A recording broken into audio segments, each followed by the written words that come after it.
What's going on, guys? Mike here, the Detroit Borg, with a look at the LG Watch Urbane. This is kind of a high-end Android Wear device. Right now, it's the most expensive Android Wear watch available. It's actually the same price as the entry-level Apple Watch Sport at $349, but it's more of a Apple Watch style design with a stainless steel body. Now, in many ways, it's very similar to the specs of the LG Watch R, the round watch which I reviewed last year. So in terms of specs, we have the same 1.3-inch POLED display, resolution of 320 by 320, good for 245 pixels per inch. This OLED display means we have those deep inky blacks, bright vivid colors, great off-axis viewing, and the battery efficiency of OLED, which means it only needs to light the pixels that it's showing instead of backlighting the entire panel. This also makes the watch face look a little more authentic because we have those deep blacks instead of the backlight bleed from LCD. Now, this is powered by a 1.2 gigahertz processor. We have a 410 milliamp hour battery. This also integrates Wi-Fi and Bluetooth 4.0 LE. We also have 512 megs of RAM and 4 gigs of storage. So again, the specs are pretty much identical to the LG Watch R. We also have a voice microphone, and we do have an IP67 certification rating, so this is water resistant. Also included on the back is a heart rate monitor, and the display is Corning Gorilla Glass 3 instead of the plastic display on the LG Watch R. Alright, so let's get to the unboxing of the LG Watch Urbane. Pretty simple packaging here, LG branding along the side. We have some labels to cut, some specs, and that sort of thing. So let's go ahead and slice the labels here.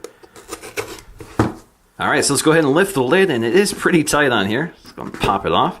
There we go. Very nice presentation with that brown packaging. This is the stainless steel. There is a gold variant as well, or rose gold. Let's go ahead and pull this out here. So you can see the leather strap on the back with the white stitching. Looks kind of sharp. Let's pull it out here. So there we go, looks very sharp right away. I really like that polished stainless steel look. Now we have little pieces of plastic covering the metal here to protect it during shipping, so let's go ahead and peel that off. Next thing I want to do here is open up the buckle so I can remove the label behind the watch. Now before I take a close look at the watch, let's take a look at the accessories here. So we have 3 packages. One of them contains a USB wall adapter, so let's pop that out here. Pretty standard stuff, should be LG branded, pretty much the same ones that come with LG phones. Of course, no rapid charging here. Inside the second box, we'll find the standard micro USB charging cable, which works with the included charging dock, which is magnetic, so it magnetically adheres to the back of the watch, just like the LG Watch R. It has the same design, same size, and the same electrical connections along the side here, so it basically just snaps into place and charges your watch. Now, the only difference between the LG Watch R cradle and the one with the Urbane is the LG branding on the Urbane, but otherwise it's the same design, the same plastic design with a rubber foot on the bottom that grips to a table. And last but not least, we have some literature in here. So if we open this up, we'll find a little literature packet which explores the basic startup procedure, connecting this to your Android device, and that sort of thing. Now, the first thing we need to do is boot up our watch for the first time. Just tap and hold the crown along the right side. And we can see right away those deep inky blacks from the OLED display looks really sharp. So once again, this is powered by Android Wear and the latest version of Android Wear, which does bring some new features, which we'll explore in this video. So let's get the setup process started here. I'm going to select my language, and it wants me to connect to the charger before I proceed. Now, the first order of business is to make sure I have the Android Wear app installed on my Android device. In this case, a big old Nexus 6. So, of course, I have that installed. So currently, I have my LG Watch R connected, and what I want to do is pair to a new watch. So right away, it sees the LG Urbane 2849, so let's go and select that. So now it's asking for permission to pair, so I'm going to click that, and we're good. So that's all there is to it. So the next order of business is to sync everything from my Android device to my watch.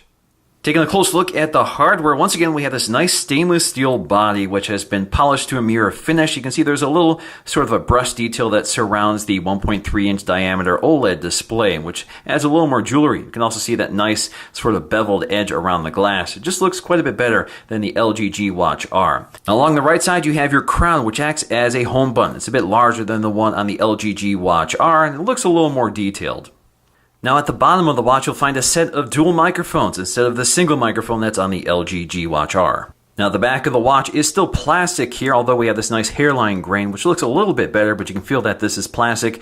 And of course, you can also see the shell of the body that surrounds it. Now toward the center, we'll find our heart rate monitor, which looks pretty much the same as the one on the LG Watch R. You also have our electrical connections for charging the watch with the cradle. Now the included watch band is genuine leather. Of course, this can be easily replaced because this is pretty much a standard watch band design. So all I have to do is pop out the pin and replace this with whatever watch band you want. You can even use a metal link bracelet if you prefer. Now the band they've included here is a fairly stiff leather, so it does require some break-in time.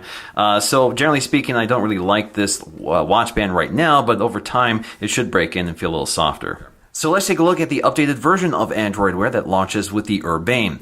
So you can see that we have our display currently in ambient display mode, so showing us the clock and our most recent notification. So we can tap on the screen to wake it up. We can also just flick our wrist, or we can tap the crown along the side to wake it up. We also just put it back to sleep just by covering the display with our hand. Now for the most part, the interface is pretty familiar. So you swipe up to see all your recent notifications. So we can act upon these or dismiss them by swiping left to dismiss or swiping right to either open them on our phone, block the app, or other actions that are dependent on the app. So for example, if we swipe down to our Google Now cards, which include our weather, we can swipe to the right to see our weekly forecast, open the weather.com app, or we can just swipe to close it out. Now from the watch face, we can swipe down to manage our notifications, so we can select do not disturb, priority mode, or allow all apps or notifications to come through. This also shows us our battery status here. So if you swipe down again, you'll see your battery status. And I can also swipe right to enter theater mode. So this will turn off the display until you press the button along the side to wake it up again. We also have brightness boost, which will set the display to maximum brightness so you can see this outdoors. And if we swipe all the way to the right, this will get to our settings panel. So this allows us to adjust brightness. Now you can see we have a maximum brightness of 6. There is no auto mode here because there is no ambient light sensor. Now if you want to get back, just swipe to the right. You can also change your watch face from here, but there's an easier way to do that. We can change our font size. So if we select this, you can change it from small to normal to large. We also have a new feature here called wrist gestures. So this allows us to flick through our notifications just by flicking our wrist. So we can flick up or flick down to scroll through our notifications, which is very nice. That means we don't have to touch our watch at all. I really like that. Also new here is Wi-Fi settings. This allows us to connect our watch directly to Wi-Fi, so it's not completely dependent on the Bluetooth connection to your phone. So that means some apps can actually pull information from the internet as opposed to pulling it from your phone. Now the process for setting this up is very simple. It just asks you to enter in your wireless network password on your phone. We also can manage our Bluetooth connected devices so we can see which devices are available. We also have always on screen. So if you want to turn this off, you can. So that will save some battery life. That also means you will not see a persistent clock on your watch face. We also have airplane mode, some accessibility features. We have screen lock on or off. So if you want to lock your watch when the watch isn't on you, you can enable this feature. We also have factory reset, restart, power off, and about this device so you can see which version of the software you're running. And perform system updates if they're available. Now from the watch face, you can swipe right to get to your app. So we finally have an easy access app launcher on Android Wear. You can swipe again to get to your favorite contacts, swipe right again to get to Google Now. Now if you tap and hold the crown along the side, this will bring you right to the app launcher. We also have a new feature within messaging that allows us to draw emojis to search for them. So instead of searching through the available emojis, all you have to do is draw it on the screen, searches the database for that shape, and brings them up. And it's pretty quick and pretty accurate. Now if you wake up the watch face, you can say, "Okay Google, what's the weather like tomorrow in Rochester Hills, Michigan?" Now taking a look at the watch faces, LG has thrown in some nice ones. So all the ones you've used before will appear on the left, and then you'll see all the others on the right. Now you can see quite a few classic styles here to pick from. We have a gold themed one that goes with a gold themed watch. I think those look actually pretty nice here, so let's bring those forward. Let's hide that again. There you go.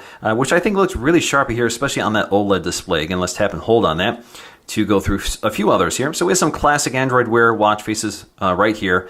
So some of them are pretty familiar. And then we have the moon face, which is kind of a neat watch face, photos, and quite a few others here. So I'm not going to go through them all, but you can see pretty tasteful designs for the shape of this watch. Now for me, this watch is kind of large, so if you like large watches, this is probably the one you want to take a look at. It's much larger than the Apple Watch 42mm. It's larger than the LG G Watch, and certainly much larger than the Moto 360. So if you like larger, chunkier watches that are a bit thicker and a bit bolder, you're probably going to like the Urbane. But for my wrist, which I consider to be about medium size, it feels a little too large, although I can definitely get used to it. So in the end, the Urbane is probably the best looking Android Wear smartwatch you can get right now. You certainly pay for it at $349. It's a lot more expensive than any of the other options right now. So if you want a watch that looks more like traditional jewelry, that really stands out and runs Android Wear on a beautiful display, this is definitely going to be the one for you. So thanks for watching. I hope you enjoyed this video, and I'll see you again in the next one.